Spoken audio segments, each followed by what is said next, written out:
About hell, I have two questions. First, as hell is a core claim of Christianity, Judaism, and Islam, does the truth claim of Christianity, Judaism, and Islam depend on the reality of hell? Second, does the nature of hell offer insight into what the Abrahamic God may be like?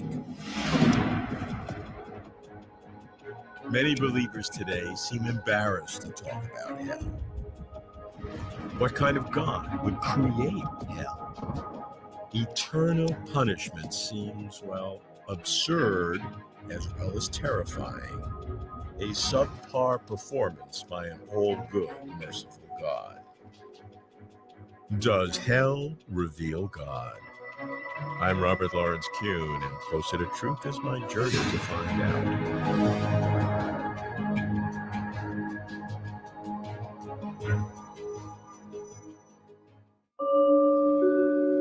I have a bias, which I declare up front. In dealing with questions of God, I go more for philosophers than for theologians or clerics. In dealing with hell, this goes double. But to begin, I'd like a philosopher of religion who is a believer in God. Atheistic philosophers would simply and peremptorily dismiss hell as ludicrous, which could save me a lot of time or deprive me of insight. I meet a philosopher who specializes in the nature of God, Edward Warenga. Ed, if I want to really explore the God of the Abrahamic religions, how much do I have to accept the reality of a heaven and a hell? I think it's certainly a clear teaching in the tradition I know best, Christianity, that there is life after death. There are both sort of religious and sort of philosophical reasons for thinking that there's some kind of heaven. The biblical religious ones are that God has a promise of salvation and of eternal life, and presumably that's at least to some extent to be in heaven. Philosophers have sometimes argued that stuff happens to people in this life that they don't deserve, and if there's any way that God is ever going to make it up to people who undeservedly suffer and get no reward in this life, there'd have to be another life where they do get some kind of reward. You know, I haven't heard much about hell so far. I don't have a lot to say about hell. I mean, I think Are you embarrassed by it? It's harder to give philosophical justification for there being a hell. What Christians should think is that God has offered salvation to them, and that they should hope that God is successful with everybody, and that there's no eternal punishment for anybody because God's ultimately successful. I can't see how, and some people aren't going to make it, ought to be an article of my faith. That just seems a nasty thing to think, and to minimize my hope for what God is able to accomplish. Certainly the idea of an eternal punishment for a finite evil just seems wildly unfair. Some philosophers have said, oh, okay, but people could be in hell and they continue to sin, and therefore every day they're in, they deserve another day in. It could be that there are people that survive death and don't go to heaven because they just steadfastly resist God's entreaties. I don't think it would be utterly unjust for God to keep someone in existence after death and not let them into heaven if the person really didn't want to go into heaven, if the person wanted to be completely estranged from God. The true understanding of what I believe to be the real God is a God who has offered some promises to people, has called people to him. So if you were to take any of that seriously, I think that requires something beyond what we ever accomplish in this life. There's a role for life and the resurrection in which people continue to do the kinds of things that God wants them to do, only this time they do it without fault, without flaw.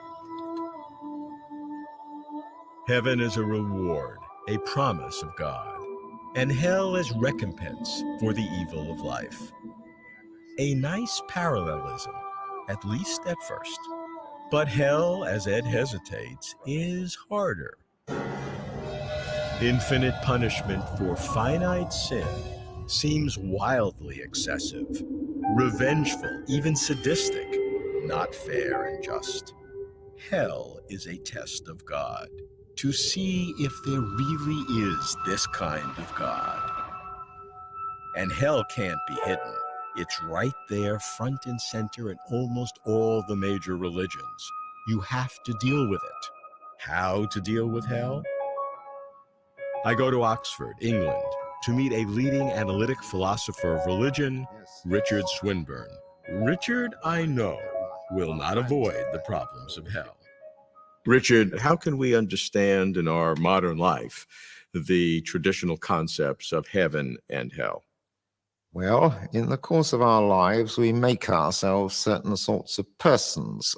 And it's a characteristic of humans that each time we do a good act, it's easier to do a good act next time. Each time we do a bad act, it's easier to do a bad act next time. If we go on doing what is good, doing good becomes natural to us. And so we gradually lose temptations to do bad, or at any rate, we form a very settled desire never to do anything bad. We may occasionally give in to it, but the direction of our lives is fixed. And likewise, the other way around. If people always give in to temptation, then they gradually not merely always give in to temptation, but moral beliefs cease to mean anything to them.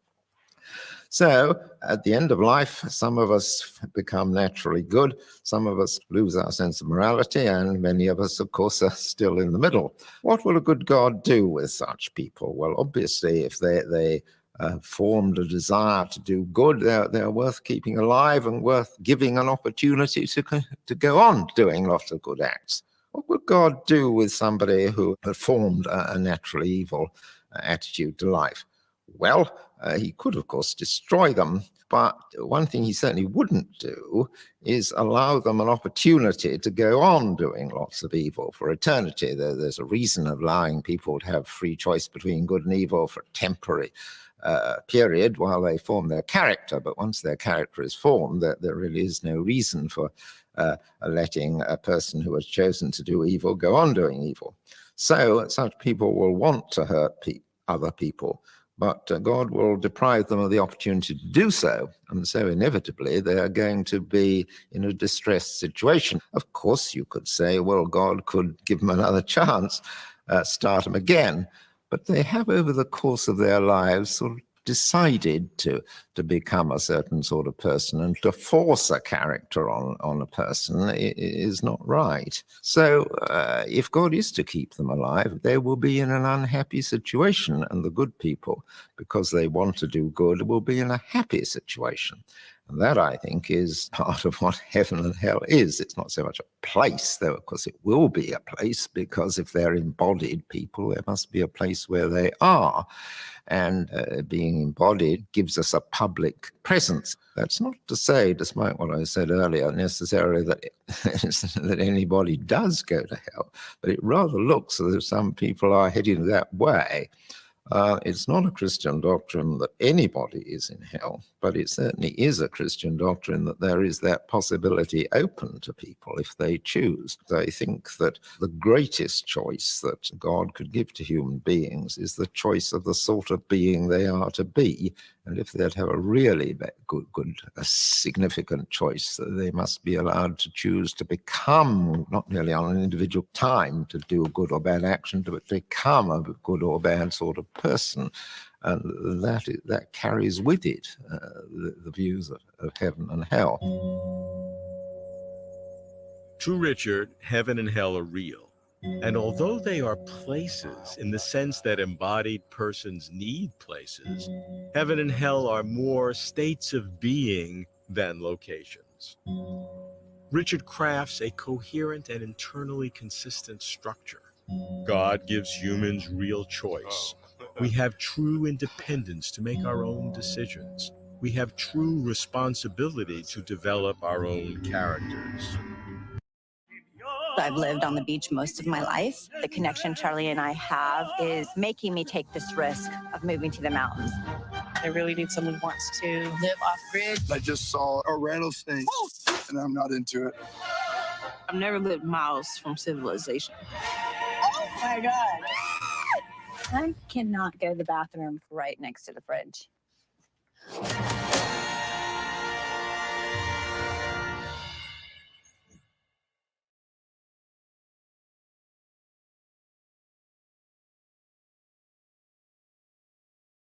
Want to make math fun for your child? Prodigy Game can help you take learning engagement to the next level. And with a premium membership, you'll unlock exclusive in-game benefits, making your child more excited than ever to log in and play. This empowers them to answer more questions, master more math skills, and spend more time learning, all while exploring the world of Prodigy. As they have a blast practicing math, your free parent account lets you track your child's strengths and needs, set goals, and reward them for their hard work. And since premium memberships boost time spent in-game, you'll also benefit from more insightful data about your...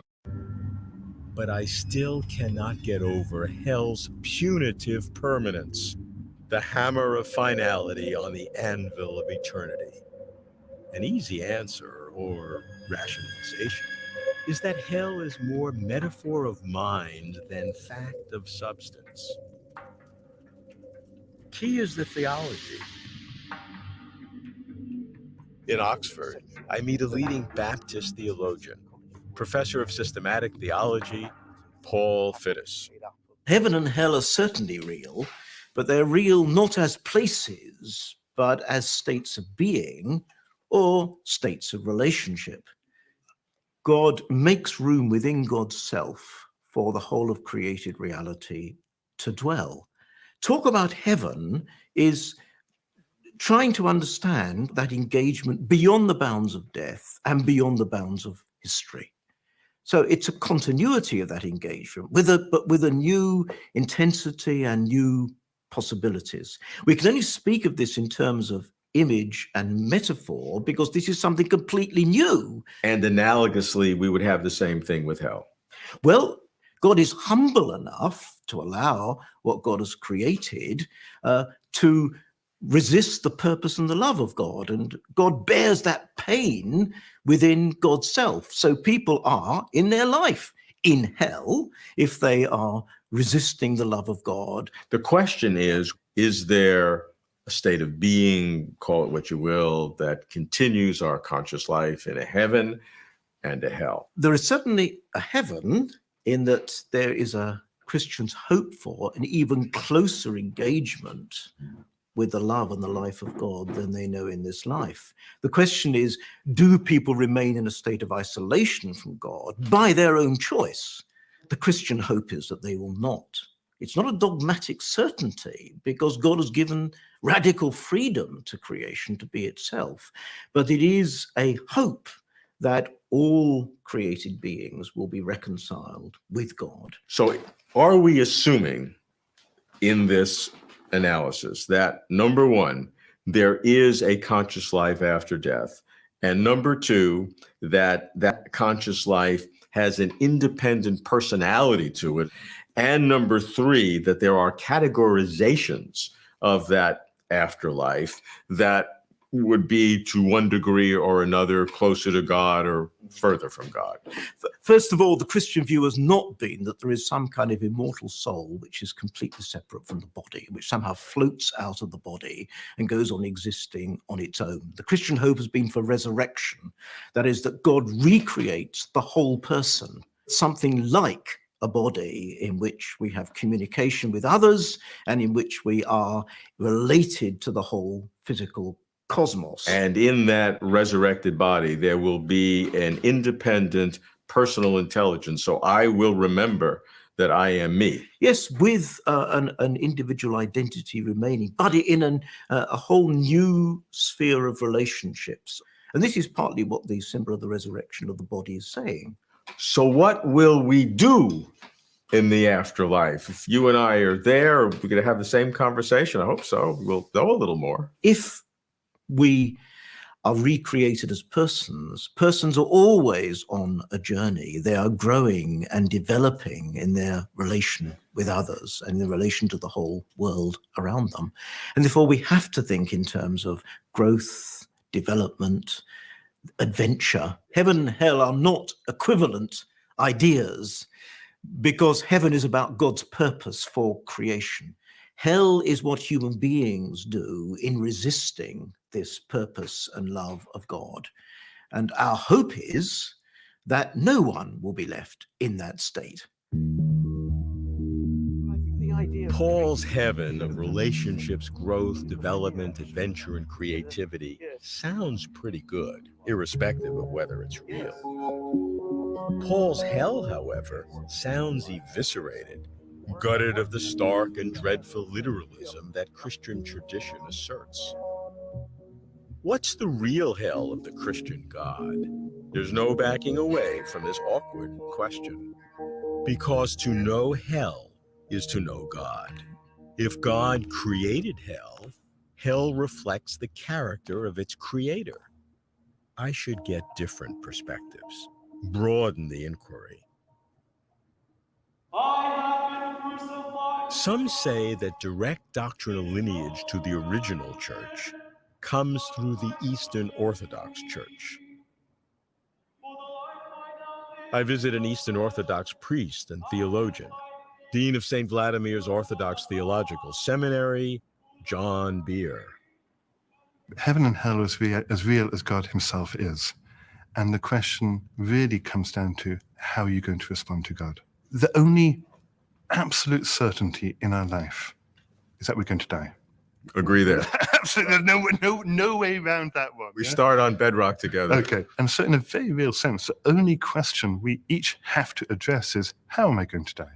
And in a sense, the whole thing depends on how I respond to that question, okay? I would suggest that the heart of the Christian revelation is that Christ shows us what it is like to be God in the way that he dies for our sake, and that the response to that is to lead a sacrificial life for others. Look, I understand all of that. Okay, but the way I'm going to develop that is to say, if I learn how to die to myself before my actual physical death, when I come to my physical death, I'll be able to say, into thy hands I commend my spirit, and die peacefully. If I don't do that, if in fact my heart is really with my books, my bicycle, my family, my public image, then I could be absolutely sure that my physical death would be separation from that. Yes. Yeah, and that would be painful. And I would suggest that the imagery that you get in the Christian tradition is a way of describing the pain of that. Is that pain prior to death or something that happens after death? Both. I don't.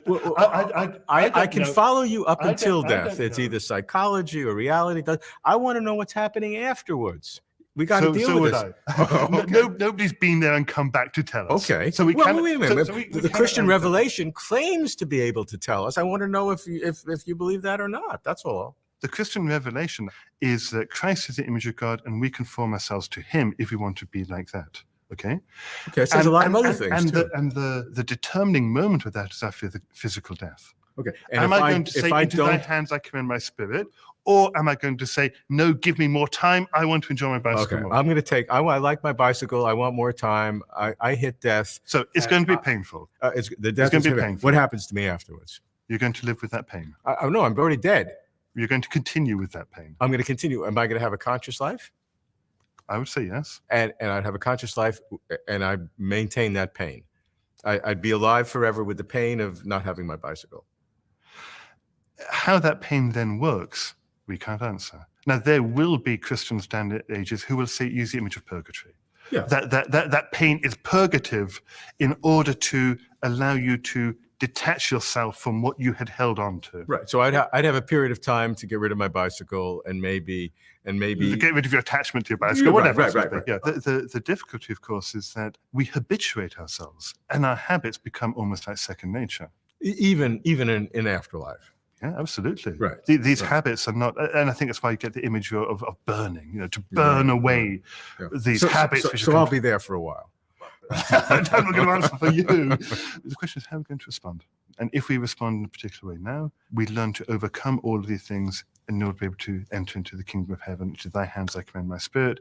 If we don't, if we continue to build up our habituated patterns of existence now, we will still have to deal with them hereafter. Porter Road is an online butcher shop based out of Nashville, Tennessee, that specializes in high-quality beef, pork, chicken, and lamb. There is an afterlife, John asserts, with the determining moment of our future condition being at physical death. This is decision time, he says, when we shall conform ourselves to God's image or suffer the pain of separation from our physical desires. If hell is this pain of separation, then the psychological insight could be profound, irrespective of theological import. But God, not Freud, is here whom I seek. And the common Christian doctrine of hell, eternal punishment or estrangement from God forever, seems so terrorizing, so abusive, that it taints my whole attitude toward religion. Can the God of this hell possibly exist? To maintain hope, I must rationalize hell. For years, I've been wanting to meet philosopher Eleanor Stump to explore her defense of Christian doctrines. When our schedules finally coincide, I hit her with hell. Eleanor, if there's a God, how can there possibly be a hell where for temporal sin, I would be given eternal punishment? Well, I think that's a good question, but I think it's conceived in the wrong sorts of terms, see? So you're thinking of hell like this. You're thinking God is an accountant and he measures how much evil you've done in your life, gets his calculator out and figures how much punishment that's worth, and then makes a mistake and gives infinite punishment for short-term sin. That's the wrong way to think about it entirely. Here's the right way to think about it. How do you love somebody? And what do you want if you love them? What you want is to be united with them. My heart and your heart, my mind and your mind, coming together into one, so we can together be bonded in a kind of harmony that produces both joy and peace. Okay, if that's what I want, then guess what? There got to be two wills operative here, one in me and one in you. Because unless there's a will in you as well as a will in me, we're not going to get any bondedness, no union, no harmony. So as long as what I want is union and love, I got to let you have a will too, see? And if you have a will too, here's the bottom line. You can use it to unite with me in love, or you can use it to reject me. And that's what I got to accept as a possibility. You can reject me forever. If you go on forever, you can reject me forever. Now, you might think to yourself, this is ridiculous. The guy sees hell. The first minute he's in hell, he's going to think, oh, wow, what was I thinking? I'm out of here. Let's do it over again. I really want what you want, okay? But notice that in a case like that, the guy doesn't really want union and love. He doesn't like God any more than he did like. He just wants to get out of where he is. You can take him out of where he is and put him anywhere at all, and he still won't like God. He still won't like the good stuff. In other words, he is a hell producer in himself.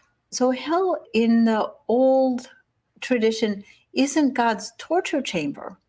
It's where God does what he can to produce as much connection to goodness as he can for people fundamentally committed to hating the good.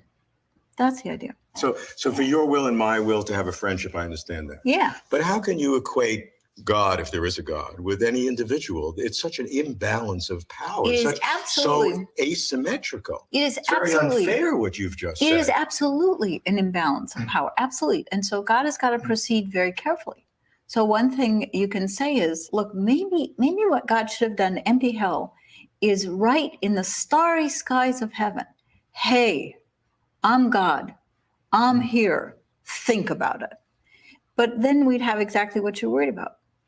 So what God has to do in order to avoid exactly this abuse of power that you're talking about is he has to present himself to us not by means that bring home to us his power, but by means that bring home to us his love and his goodness.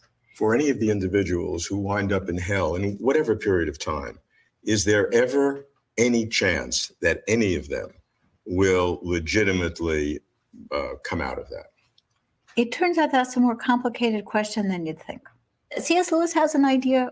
His idea is, look, there's a regular bus line from hell to heaven. And anybody in hell who wants to can get on the bus, head for heaven. You like it there, you can stay there, no problem. But this is what he says. For those people who get on the bus and get off in heaven and stay there, they were never really in hell in the first place. It was that what they were in that seemed to be hell was for them actually something like a purgative antechamber to heaven. Because as long as that kind of C.S. Lewis move is available, the question, does anybody ever get out of hell, is a more complicated question than you think.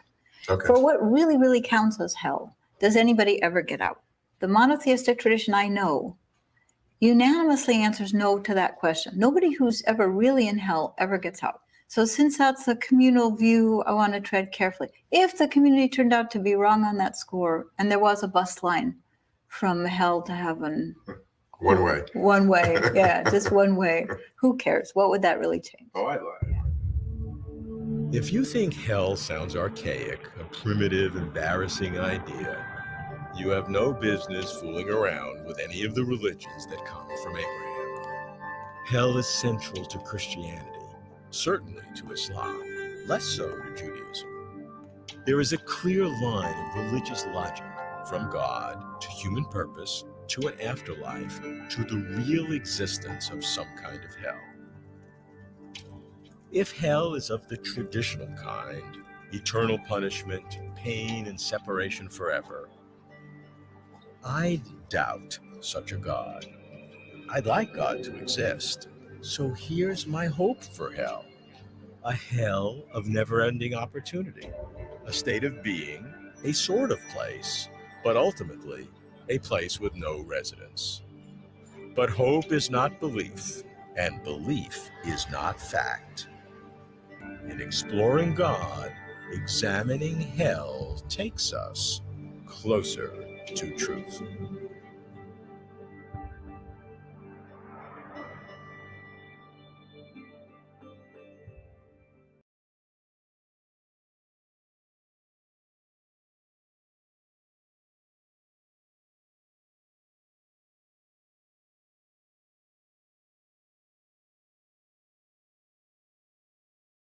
So yeah, I think it's, let me post it up here.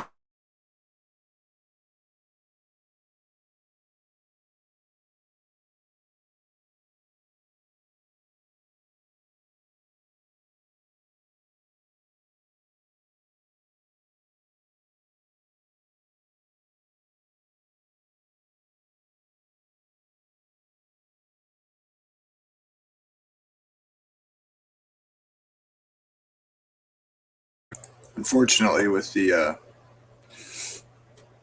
thumbnail in that mode, it only will not let you do full screen for some reason, or at least I can't figure it out. So it's what does it say, 10 hours? 18 hours. But yeah, Chris is has his ministry there. There's a lot of good videos on the subject covering all the different questions people have. But anybody comes, bring questions. I'm hoping people will show up live, but I don't expect it necessarily. But whatever your view is, bring your questions. We all hold a view called conditional immortality. We all have different backgrounds. I've always believed that because it's part of my tradition. All three of them were not taught that view originally in their traditions, but they came to that belief through Scripture, and so we all honestly believe that's what the Bible teaches, with slight variations to that. But we'll have Chris there to help us. I hope to see you there. And I didn't really prepare much for this. I just wanted to put something out there for the subject. But if anybody has anything to say, let's see what you guys are saying over here. We're Where are Bible verses? Yeah, I didn't get any. If you mean my physical mail, I checked and I didn't have any. I had mail, but not any letters or anything for me. Oh, you want some Bible verses? Is that what you're saying? We have to come tomorrow if that's what you're talking about. I'm saving them. Yeah, I'm barely Pacific time. In fact, I'm about 10 minutes from Montana and 10 minutes from Canada. So I did a job this summer, a really cool barn, really neat, well-built barn. And I forget the town. It was just the coolest little spot, but they had their own property that went into Idaho and into, it's like a homestead, into Montana as well. In like a valley, this kind of like valley. I think I have some pictures I'll have to show you later. But that actually, so they were in the other time zone. I guess that's mountain time zone, I suppose. Oh no, the lady didn't. Oh yeah, right. They don't. Yeah, it's more of a philosophical channel, but he interviews theologians sometimes. It's usually more philosophers, or a lot of philosophers or theologians are philosophers on the higher level. Yeah, I get confused when people give me the time zone thing. I'm always like, what? Convert it. Actually, I think I'm going to talk to Germania tomorrow, too, if I get a chance. Oh, I guess I can totally now, because I just remember I don't have work tomorrow. So, also Glenn Peoples, I should advertise that, too, has a debate right before, or a few hours before this, where he's debating, I think, an atheist. See if I can find that. I'm going to watch it.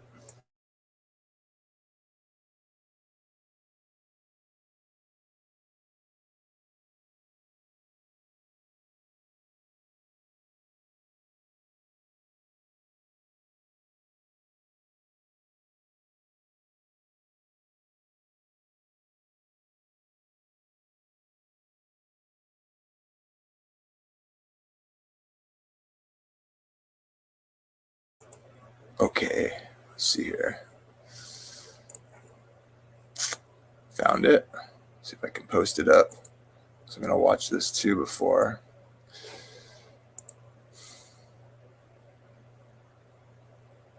I think this, yeah, there we go. That's cool. It's going to be like, let's see. Yeah, it'll be 4 hours before the stream I do tomorrow with my friends here. So be an interesting pre-log or whatever they're called. But Glenn is a cool guy. He calls himself a materialist Christian, but conditional immortality. He has done videos on Rethinking Hell he's got that nice smooth Australian voice or whatever, New Zealand voice, whichever it is, I forget. But this will be good. I think Ben Watkins is a philosopher, if I recall, but I could be wrong. Anyways, I'm going to hit the hay. Good to see y'all. Oh, I'm not sure what channel that is. It looks like it's called Explain International. I guess I'll try to put the link in here before I close it down.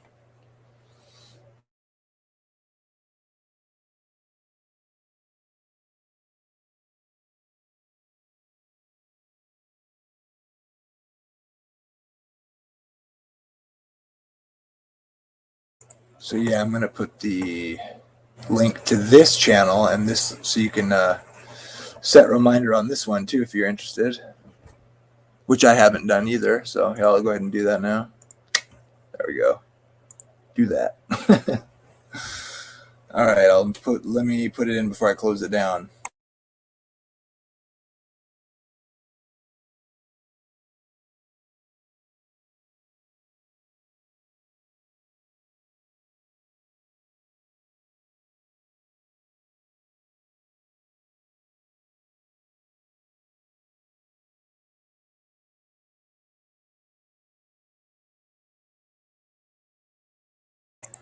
So I just put it in the chat if you're interested, in the live chat, if somebody watches this afterwards. This will be good because this man is very intelligent. And if you're going to watch my show tomorrow, if I'm lucky enough to have you, then and you're interested in the subject, this would definitely be something worth checking out. And of course, Bread of Life and the Synagogue have their own channels, as well as Chris Date at Rethinking Hell. The other two channels are the names I've listed there. Chris Date is at Rethinking Hell. You can find him on Facebook, YouTube, his website. Anyways, have a lovely day, or good morning, good night, wherever you are. God bless.